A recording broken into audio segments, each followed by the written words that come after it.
अभी मैं डिस्कस करने जा रहा हूँ ये question aggressive cows. This problem is basically based on binary search. तो देखते हैं सवाल कैसे होगा। Question is farmer John has built a new long barn with n stalls. The stalls are located along a straight line at position x1 to xn.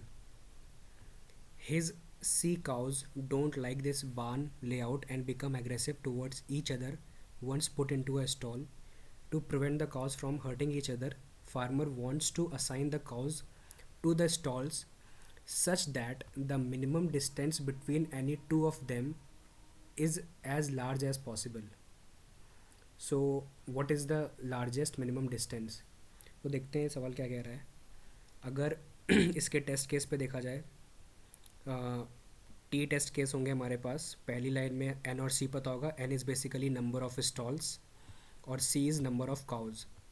और उसके बाद जो नेक्स्ट एन इंटीजर्स हैं वो हमारे स्टॉल्स की लोकेशन है। Stalls की लोकेशन हमारी हो सकती है 0 से अप टू दिस वैल्यू।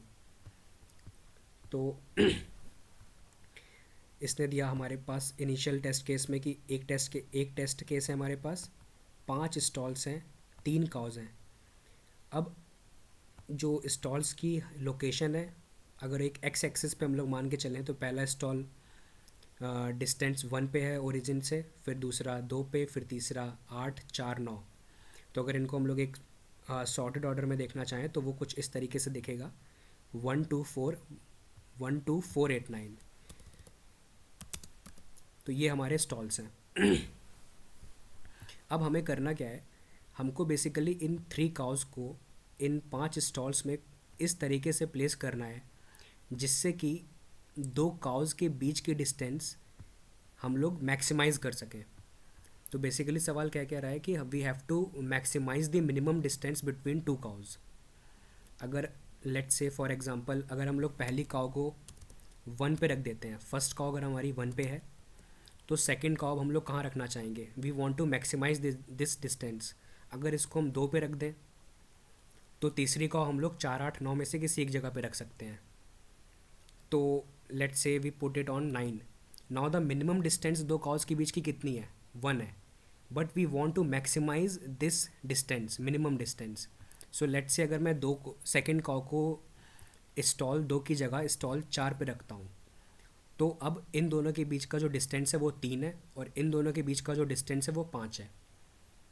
तो अगर देखा जाए तो हमारा आंसर इस केस में क्या आएगा, आंसर आ जाएगा 3। अगर मैं 4 की जगह सेकंड काउ को 8 पे रखता हूँ तो मुझे ये पता चल जाएगा कि इन दोनों के फर्स्ट और सेकंड काउ के बीच की डिस्टेंस 7 है, पर थर्ड और सेकंड काउ के बीच की डिस्टेंस 1 है। सो अगर देखा जाए तो बेस्ट आंसर हमारा क्या रहा, जब हम लोग सेकंड काउ को अपना 4 पे प्लेस करते हैं तो जो मिनिमम डिस्टेंस है 2 काउस के बीच की वो 3 है। That's our answer. तो अब देखते हैं सवाल को सॉल्व कैसे किया जा सकता है। This question is based on binary search. The intuition अगर देखा जाए इसके पीछे का क्या है, तो इंटुएशन यही है कि हमारे पास एक रेंज दी हुई है डिस्टेंस की। यहाँ पे जो रेंज है वो ये हमारी रेंज है। व्हाट इज़ द रेंज, कि जो स्टॉल्स हैं उनके बीच के वो डिस्टेंस 1 से शुरू होते हैं और 9 पे ख़त्म हो जाते हैं। तो ये हम लोगों को इस रेंज पे अगर हम लोग एक बार बाइनरी सर्च लगा के देखें कि 1 से 9 की रेंज पे अगर बाइनरी सर्च लगा रहे हैं और उसके बाद हम लोग डिस्टेंस फाइंड करने की कोशिश करें। लेट्स से अगर मेरे पास 1 2 3 4 5 6 7 8 9 ये मेरी पूरी डिस्टेंस है। अब अगर मैं ये इस रेंज को मान के स्टार्टिंग पॉइंट 1 मान के एंडिंग पॉइंट को 9 मान के मिड पॉइंट निकालता हूँ तो मिड पॉइंट हमारा आएगा पहले 5। अब अगर मैं ये चेक करूँ क्या मैं अगर 5 की डिस्टेंस मेंटेन करना चाहूँ यहाँ पे और 3 काउज को प्लेस करना चाहूँ तो क्या वैलिड वैलिड है वो। अगर वो वैलिड है तो हम लोग आंसर को और बढ़ाने की कोशिश करेंगे, और अगर वो वैलिड नहीं है तो आंसर को कम करा जाएगा। लेट्स सी कैसे। जैसे मैंने कहा कि यहाँ पे मिड पॉइंट हमारा आ गया 5। अब मिड पॉइंट 5 आने का मतलब है आई एम सेइंग कि I want to place all my cows at a minimum distance of 5 units. यानी हम लोग 5 यूनिट की डिस्टेंस पे हर एक काउ को प्लेस करना चाहते हैं। कम से कम 5 की होनी ही चाहिए, 5 से कम नहीं होनी चाहिए। तो लेट्स सी रख पाते हैं कि नहीं रख पाते हैं। पहला हमारा रखा हम लोगों ने 1 पे, सिंस एरे इज सॉर्टेड तो पहली काव हमेशा सबसे स्टार्टिंग में ही रखेंगे हम लोग। अब जो सेकंड काव है हमारी, उसको हम लोग 2 पे नहीं रख सकते क्योंकि डिस्टेंस यहाँ पे मिनिमम 1 हो जाएगी। 4 पे भी नहीं रख सकते क्योंकि डिस्टेंस यहाँ पे 3 हो जाएगी, 4 माइनस 1 3। बट 8 पे रख सकते हैं। अगर 8 पे रखेंगे तो पहली और दूसरी काव के बीच के डिस्टेंस 7 है। तो अगर हम लोग यहाँ पे देखें, let's say when our mid is 5, यानी कि लेट्स से डिस्टेंस इज़ 5, अगर डिस्टेंस हमारी 5 है तो पहली कॉ स्टॉल 1 पे होगी, सेकंड कॉ स्टॉल 8 पे होगी। अब अगर थर्ड कॉ रखने की कोशिश करेंगे हम लोग तो वो कॉ हम लोग 9 पे नहीं रख सकते। तो इसलिए हम लोग कह रहे हैं ये हमारा एक फॉल्स डिस्टेंस है। मतलब ये डिस्टेंस जस्टिफाई नहीं कर पाए हम लोग अगर हम लोग 5 के डिस्टेंस को मेंटेन करें, क्योंकि 5 के डिस्टेंस मेंटेन करने पे मैक्सिमम हम लोग केवल 2 काव रख सकते हैं 9 इन 5 स्टॉल्स में। अब हम लोग क्या करेंगे, हमको पता चल गया कि अगर हम लोग 5 के डिस्टेंस को मेंटेन नहीं कर सकते हैं तो हम लोग डिस्टेंस को थोड़ा कम करने की कोशिश करेंगे। तो अब अगला जो हमारा बाइनरी सर्च लगेगा उसका स्टार्ट इंडेक्स हो जाएगा 1, स्टार्टिंग पॉइंट हो जाएगा 1, एंडिंग पॉइंट हो जाएगा उसका 5, और इन दोनों का जब हम लोग मिड निकालेंगे तो मिड आ जाएगा हमारा 2।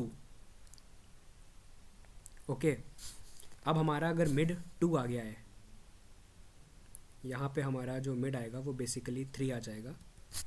तो मिड आ गया हमारा 3। अब हम लोग देखेंगे क्या 3 की डिस्टेंस हम लोग मेंटेन कर सकते हैं। अगर 3 की डिस्टेंस मेंटेन करनी है इन स्टॉल्स पे तो पहली काव को रखेंगे हम लोग स्टॉल 1 में, दूसरी काव को 2 पे नहीं रख सकते, 4 पे रखे जाएगा, 4 पे रख सकते हैं, 4 माइनस 1 3 हो रहा है तो रख सकते हैं। सेकंड काव 4 पे रखी। क्या 8 पे रख सकते हैं? बिल्कुल रख सकते हैं क्योंकि 8 माइनस 4 4 हो रहा है। तो ये हमारा एक वैलिड अरेंजमेंट आ गया। अगर हम लोग 3 डिस्टेंस को मेंटेन करते हैं तो दिस इज़ ट्रू, यानी we know that our answer is right now 3। अभी हमारा आंसर हो चुका है 3।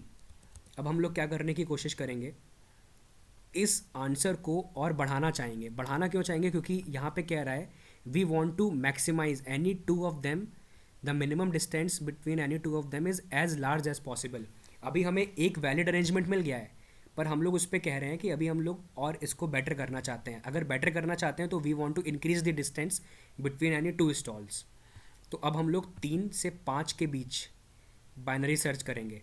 अगर 3 से 5 के बीच करते हैं तो स्टार्ट हमारा हो जाएगा 4, एंड हो जाएगा हमारा 5, और इनका मिड आ जाएगा 4। अगर 4 की डिस्टेंस मेंटेन करना चाहते हैं तो पहली काव अगर 1 पे रखी है तो दूसरी काव हम लोगों को 8 पे रखनी पड़ेगी, और तीसरी काव को फिर हम लोग फिर नहीं रख पाएंगे। तो this is basically a false statement. अगर फॉल्स स्टेटमेंट है तो हम लोग फिर बाइनरी सर्च करेंगे किस पे, इस डिस्टेंस को कम करके, यानी एंडिंग हमारा हो जाएगा अब 4 पे। अगर स्टार्ट भी सेम आ जाता है और एंड भी सेम आ जाता है then we will stop our binary search. So अगर इस बेसिस पे देखा जाए तो हमारा यहाँ पे आंसर रहेगा 3, जो कि एक वैलिड अरेंजमेंट है फॉर दिस क्वेश्चन। तो let's see how we will code this. So whatever I have said उसको एकदम एग्जैक्ट सेम चीज़ को मुझे बस कोड में कन्वर्ट करना है। Let's see how.